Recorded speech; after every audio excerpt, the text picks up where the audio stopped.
hear you.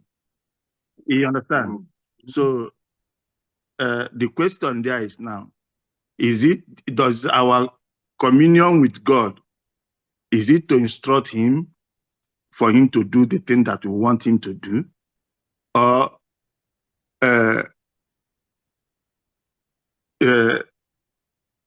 because the Bible says, I think it's a question, when you look at it, it says, who has known the mind? Nobody can know the mind of God. Do you understand what I mean? Mm-hmm. Nobody knows it. So that's why I'm asking the question. So I don't know how to put it so that you can be able to tackle it as to instruct him. So a lot of people are doing it and they think they are helping God, a sort of. So how do you address such issues when you see somebody doing that? Well, it's very simple. You see, let's look at this. You see, the scriptures are, how do I put it? This Bible passage does not mean God is waiting for instruction from us. No, it's not. And you see, biblical sense will not support such an idea that God is waiting for us to issue him instruction. Biblical sense does not support the idea. God is wise. God is all-knowing. God is not waiting. God is not seeking our opinion on anything. Paul is just writing in that manner. That question does not need an answer. It's just for emphasis sake. You understand? Mm-hmm. It says, he who is spiritual judges all things, yet he himself is rightly judged by no one. You understand? I'm reading the New King James. Mm-hmm. And he has just used that verse 16, for who has known the mind of the Lord that he may instruct him. He has just used that as an intro to emphasize the latter part of that verse, which is we have the mind of Christ. That's what he's emphasizing. It doesn't mean we need to instruct Christ.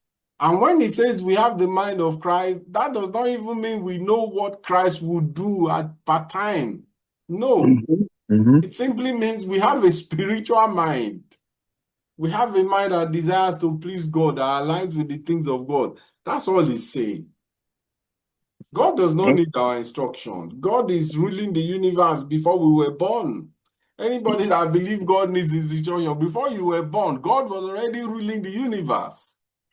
He wasn't waiting for you to be born before he will come and take your advice. I don't know if I answer your question.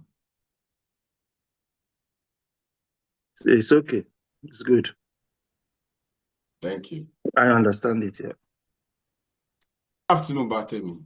Yeah, thank you. Yeah, I think it's just an addition, if you don't mind, to just what you were saying about the first parts of your teaching, where we were talking about, things about Old Testament and New Testament, and now sometimes we've incorporated and we think that it's Christianity. You were talking about tithe and things like that, and I think it's just so many things. So I remember when my fathers were talking about leadership, and it was a 45 minute things, and we talked about everything from Saul, the relationship between Saul and David, Moses, and his people, especially when they were talking about when was it Miriam and Aaron that spoke against Moses' wife and the punishment on that. We spoke we covered all kind of things, but lo and behold, we never covered what Jesus Christ specifically said when he was talking to his disciples. He said, that the Gentiles would love to lord it amongst you, but it shall not be so amongst them.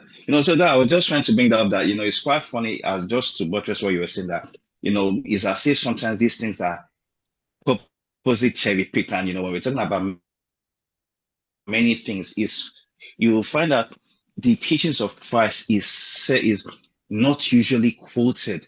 The teaching of Christ is not usually the forefront. And we are supposed to be Christians, followers of Christ. We're not followers of Moses. Not, I'm not knocking that, or we're not followers of Saul, but Christ is the gold standard, and every teaching, should be based according to the instructions and words is given us, particular to any situation. That's what I just wanted to add. Yeah, thank you. Thank you.